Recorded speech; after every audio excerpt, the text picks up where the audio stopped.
오늘은 솔로몬의 생애가 보여주는 깨달음, 솔로몬의 생애가 보여주는 깨달음이라는 제목으로 말씀을 상고합니다. 이제 왕이 다윗에서 솔로몬으로 바뀌어졌습니다. 그런데 이제 요 3장부터 11장까지가 솔로몬의 생애를 보여주고 있는데 시작은 너무나 훌륭하게 시작했는데 끝은 너무나 악하게 끝났습니다. 그래서 우리가 솔로몬이라는 이름을 지혜의 사람, 또 부귀의 영화를 누린 사람, 이렇게 이제 알려져서 솔로몬 참 부럽구나. 어쩌면 저렇게 똑똑하기도 하고 세상에서 마음껏 부자로 저렇게 복을 누리고 살았을까, 이렇게 부러워하는 이름인데 사실은 가장 불쌍한 영혼입니다. 왜냐하면 바로 그런 것이 그를 망쳤기 때문에 그래요. 너무 일찍 지혜를 깨달았고 또 하나님이 너무 빨리 부귀영화를 주셨더니 그가 여지없이 무너져서 가장 실패한 사람이 되어버리고 말았어요.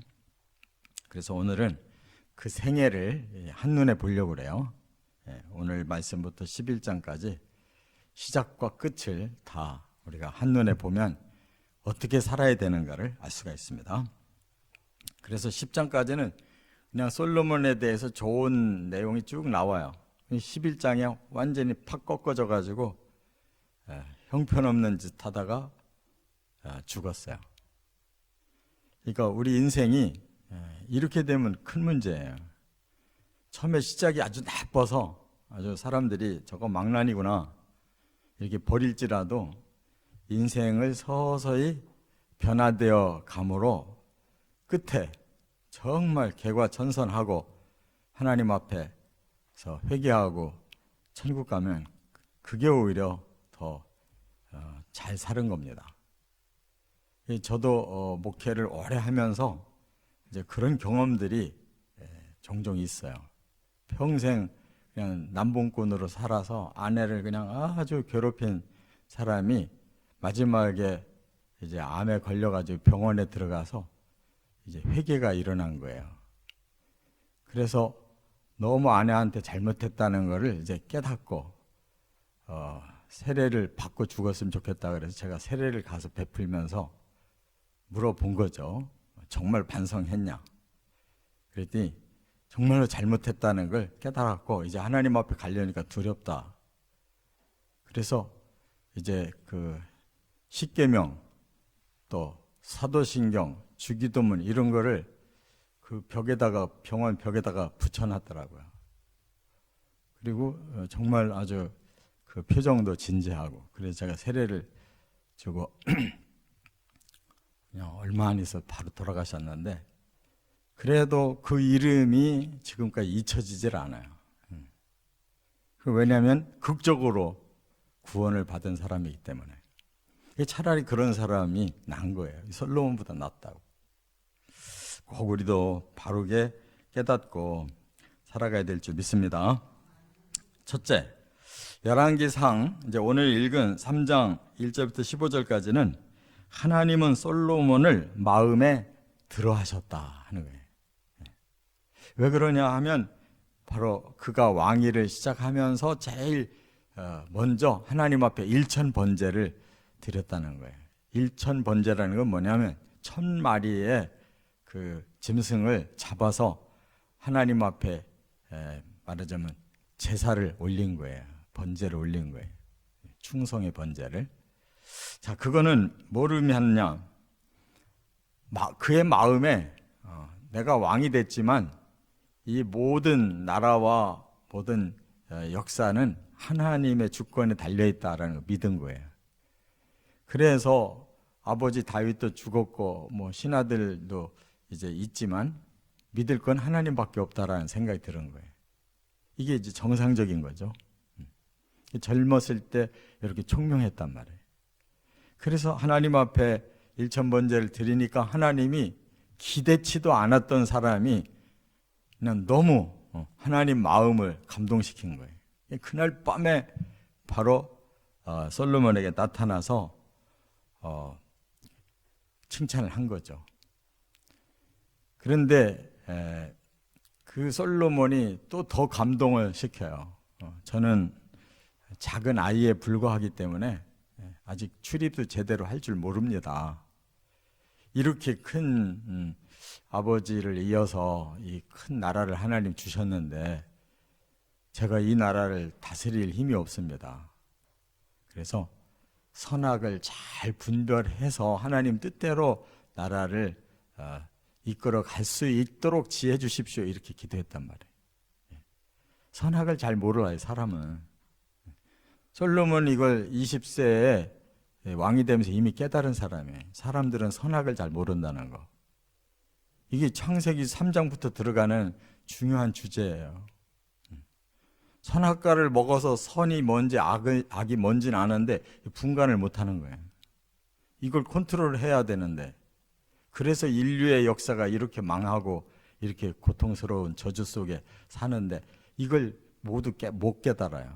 평생 가도 이 솔로몬의 이 고백처럼 출입을 제대로 하질 못해. 들어갈 때와 나올 때를 몰라요, 사람들이. 근데 솔로몬은 그거를 솔직하게 알고 인정하잖아요. 하나님, 제가 출입할 줄 모릅니다. 아직 작은 아이라 모릅니다. 하나님, 선악을 분별할 수 있는 지혜 주시면 제가 그대로 잘 나라를 이끌겠습니다. 너무 훌륭한 고백을 듣고 하나님이 두 번째 감동한 거예요.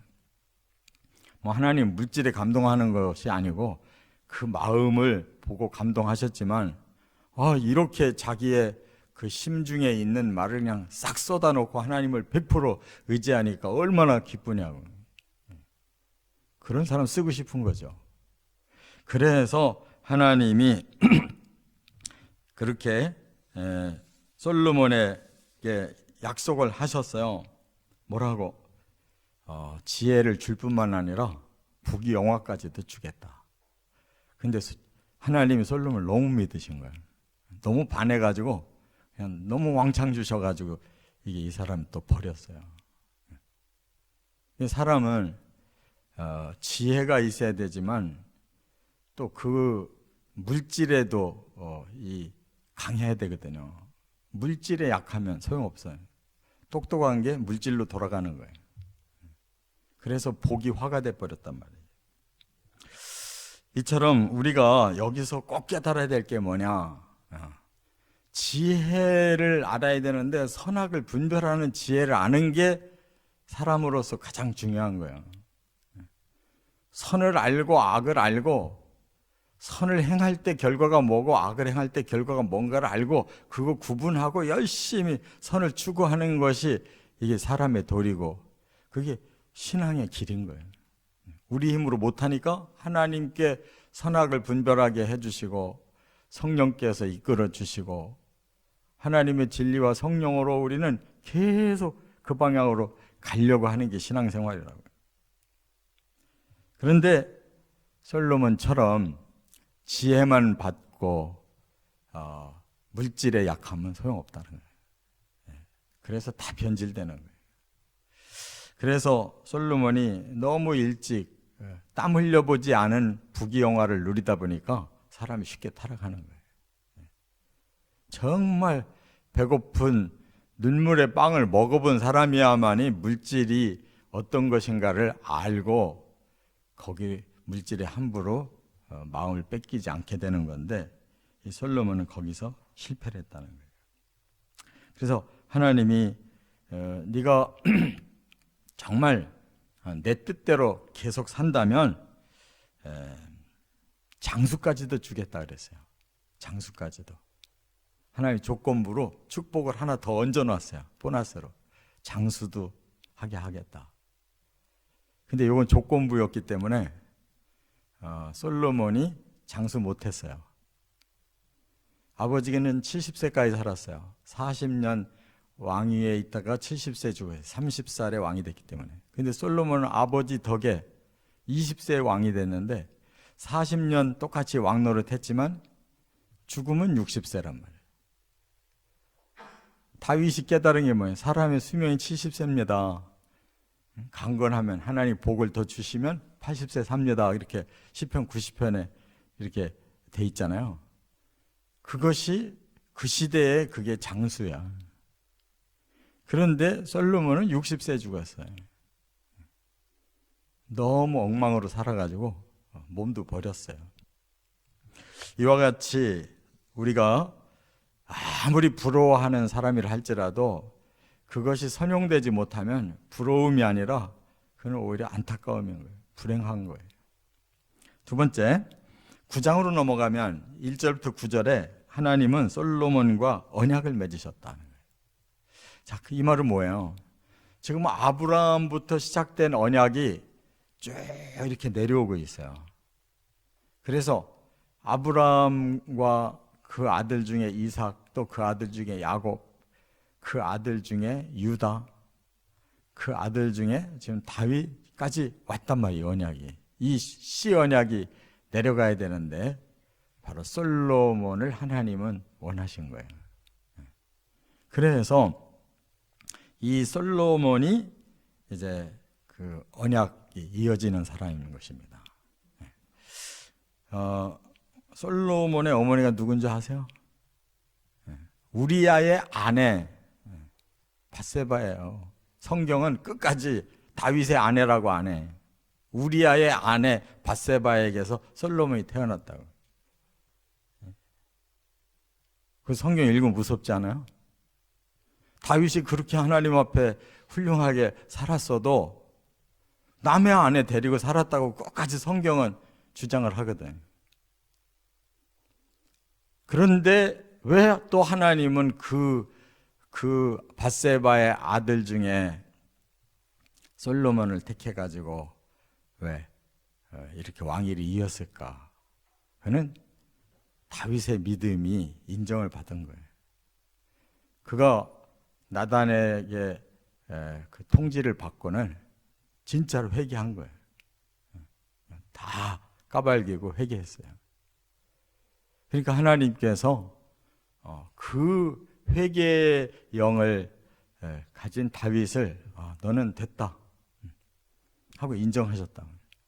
그래서 솔로몬은 아무 하자 없이 다윗의 그 언약을 이을 수 있는 명분이 생긴 거예요. 그래서 솔로몬의 개인 생애는 엉망이 돼버렸지만 그 하나님의 언약은 이 솔로몬에게 이어졌어요. 그만큼 이게 필요한 거예요. 이 신앙의 계열이 필요한 거예요. 그리고 솔로몬이 이렇게 잘 할 때 언약 주신 거예요. 빗나갈 때 언약 주신 게 아닙니다. 잘 알아야 돼요. 9장까지는 솔로몬이 바르게 잘 살 때예요. 그러니까 9장에서 또 다시 나타나셔가지고 이때가 솔로몬이 이제 왕이 한 23년쯤 반쯤 된 때였는데 아직까지 이때까지는 그래도 하나님이 언약을 주실 만큼은 됐던 것 같아요. 그래서 언약을 주시면서 뭐라고 하셨냐면 네가 성전을 졌기에 내가 그 성전에 거처하겠다. 네, 성전에 들어오겠다. 그리고 또 너에게 견고한 왕위를 내가 약속하겠다 그랬어요. 그래서 다윗 이래 솔로몬이 제일 그 국토가 넓었고 위상이 가장 컸어요. 이스라엘에서 제일 그 위상을 높였던 시대가 솔로몬이에요. 그러니까 솔로몬이 잘한 것도 있어요. 나중에 개별적으로 타락해서 그렇지. 그 지혜로 막 그 관계, 국제 관계가 잘 돼가지고 뭐 무역도 엄청나게 되고 또 전쟁하지 않고 다른 나라들과 아주 친분 있게 잘 지내고 하여튼 그런 명석한 지혜가 있는 사람이었어요. 그래서 그 왕위를 견고하게 해주겠다 하시면서 경고를 딱 하나 하셨어요. 9장 6절 이하에 보면 하나님의 명령을 만약 거부하고 너 다른 신을 섬기면 너 이 땅에서 끊어지고 성전도 던져버리고 모든 재앙이 쏟아질 거야 라고 경고를 딱 하고 언약받은 거예요. 근데 결과적으로 어떻게 됐어요? 그 뒤로 심각하게 타락해버리니까 요 경고대로 다 끝이 그렇게 돼버렸단 말이에요. 그러니까 요때까지만 해도 하나님이 그를 쓰실만 했다는 걸 알 수 있어요. 근데 이제 중후반이 되면서 완전히 넘어갔다는 것을 깨닫게 됩니다. 저나 여러분이나 말년에 조심해야 돼요. 뒤로 갈수록 조심하시고 하나님 앞에 더 견고해지시기를 바랍니다. 끝으로 세 번째, 이제 열왕기 상 11장이 끝인데 거기에서 1절부터 8절에 뭐라고 했느냐? 솔로몬이 변심하여 타락했다 하는 거예요. 왜 그럴까? 서두에 딱 원인을 이렇게 밝혔어요. 1절에 보니까 솔로몬이 아내를 많이 맞이했는데 후궁이 700명, 첩이 300명이라고 소개를 하고 있어요. 그리고 그 여인들이 이방 여인들이에요. 그래서 모압, 암몬, 에돔, 시돈, 헷 여인들을 아내로 맞이했다. 그리고 그로 인해서 여인들이 솔로몬의 마음을 돌아서게 했다라고 원인을 딱 이유를 얘기하고 있어요. 그러니까 이방 여자들이 왜 이렇게 많이 결혼을 하게 되냐면 이것도 하나의 전략인 거예요. 그 나라의 뭐 공주라든지 이렇게 전략적으로 이렇게 결혼을 해서 그냥 좋은 관계를 이렇게 다 맺는 거죠. 그러니까 솔로몬이 이제 이런 정치적인 관계로 이렇게 많이 이제 그 결혼을 한 건데 어떻든 결혼을 하면서 여자들을 사랑하고 여자들의 말을 받아들였다는 거예요. 그래서 2절에 그렇게 말씀했어요. 그 이방 여자들과 결혼하지 마라라고 이렇게 말씀하면서 특별히 이 가나안 여자들과는 결혼하면 안 된다 이렇게 말씀했거든요. 그런데 솔로몬이 그걸 정면에서 어겨버렸어요. 그래서 제일 첫 번 부인이 애굽 여자예요. 결혼을 했어요. 그건 아마 이미 열왕기 3장 1절에 이미 나오잖아요. 우리가 아까 읽었잖아요. 그러니까 이 여자 문제가 제일 스타트가 된 거예요. 그리고 또 그들이 들어오면서 다 자기 나라 우상 단지를 가지고 왔어요. 근데 그거를 잘랐어야 되는데 다 허용했어요. 그냥 아내가 예쁘니까 그냥 처갓집에 말뚝에다가도 절한다고 그 나라의 우상도 아유 뭐 우리 사랑하는 아내가 믿겠다는데 하고 그냥 다 받아들인 거예요. 그래가지고 그냥 그 우상까지 사랑하게 된 거예요. 우상을. 그래서 신앙도 타락하고 몸도 타락하고 물질도 타락하고 다 타락한 거예요. 사람은 여기에 이겨낼 재간이 없어요. 영이 잘못되고 정신이 잘못되고 몸이 잘못되고 이러면 그냥 다 망하는 것입니다. 그래서 우상을 섬겼는데 여기 뭐라고 말씀하고 있냐면 그 우상들이 아주 그 사람들을 굉장히 타락시키는 우상이에요. 이게 북이스라엘의 아합 왕과 그 왕후 이세벨이 아주 쌍손 들고 그 우상을 받아들여서 전국에다 퍼뜨리는 그런 우상이거든요. 이게 뭐냐? 이 아스다롯이라는 우상인데 이게 여신이 여신. 그 여신을 잘 믿으면은 그냥 다산, 자손도 많아지고 다복, 그냥 복도 많이 받는다는 거예요. 근데 그 나라의 그런 우상들은 꼭 행음이 붙어 있어요. 종교적인 행음을 해요. 그게 복을 받는 비결이라는 거예요. 지금 이단들도 전부 그 짓 하잖아요. 행음을 다 교리로 묶어가지고 내가 메시아인데 메시아의 복을 너한테 주겠다. 그러고 행음하잖아요. 이게 가장 치졸한 이런 사람의 쾌락의 본능을 가장 거룩한 교리에다 갖다 붙이면 사람들이 헷가닥해서 이게 뭔지 저게 뭔지 구별을 못해요. 그래서 나중에 보면은 영이 타락하고 몸도 타락하고 다 정신이 타락해서 망하는 거란 말이에요. 솔로몬이 그 짓 하게 된 거예요. 그래서 그 아스다롯 그 신을 또 믿었고 또 그 암몬의 밀곰신을 또 믿었다고 그랬는데 그거는 인신제사도 드리는 거예요. 자식을 갖다 바쳐요. 신에게 헌신하려고. 모압의 그모스 신을 또 섬겼다고 그랬는데 그게 전쟁의 신이에요. 그 신을 섬겨야 전쟁에 승리한다는 거예요. 또 태양신도 섬겨요. 애굽의 태양신도. 이런 것들이 결국은 다 이 기복적인 거예요. 사람이 돈이 많고 부귀를 누리면 됐는데 그러한 욕심에 빠지면 더 야단을 쳐요. 아예 돈이 없는 사람은 그냥 대문 활짝 열고 살잖아요. 다 가져갈 것도 없으니까 마음 편하게. 근데 가진 사람은 이거를 더 움키려고 야단이라니까. 그래서 뭔가 그 욕망이 자꾸 자기를 끌어당겨 가지고 그거 지가 먹고 가는 것도 아니에요. 사람은 먹는 게 한계가 있잖아요. 뷔페 가지고 다 먹을 것 같아도 몇 그릇 못 먹고 끝나잖아요. 그게 사람인데 그냥 마치 그냥 엄청난 걸 다 줄 것처럼 그리고 욕망이 불러일으키는 거예요. 그래서 이렇게 솔로몬은 타락하고 죽으니까 그 아들부터 나라가 둘로 갈라진 거예요.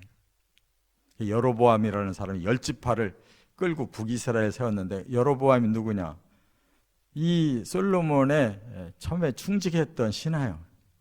쓴소리를 하니까 이거를 죽이려고 하니까 애굽으로 도망갔어요. 솔로몬이 죽자 돌아오니까 백성의 민심이 그 사람에게로 싹 돌아간 거예요. 그래서 10지파를 뭉쳐서 여로보암이 이 에브라임 출신인데 나라를 세우고 유다하고 베냐민하고 2지파만 그대로 남은 거예요. 그러니까 쪽박 찬 사람이잖아요, 솔로몬이. 나중에 뭘 자랑할 게 있어요? 창피한 노릇이지. 아무리 국경을 넓혔으면 뭐예요? 한 대도 못 넘어가고 그냥 다 꺼져버렸는데. 이렇게 여자를 사랑하다가 또 물질에 빠졌다가 우상 섬겼다가 이렇게 모든 인심 다 잃어가지고 이렇게 60살에 죽었다 그 말이에요. 그러니까 우리는 진짜 중요한 게 뭔가를 깨달아야 돼요. 초심. 하나님 앞에 섰을 때 그 초심을 변하면 안 돼. 그래서 이게 변할 것 같으면 자꾸 쳐내야 돼요. 쳐내서 끝까지 이 초심을 그대로 가지고 하나님 앞에 서야 인생을 바로 사는 거고 진짜 복을 받을 수 있는 그런 끝맺음을 하는 것인 줄 믿고 실천하시기를 주의 이름으로 축원합니다.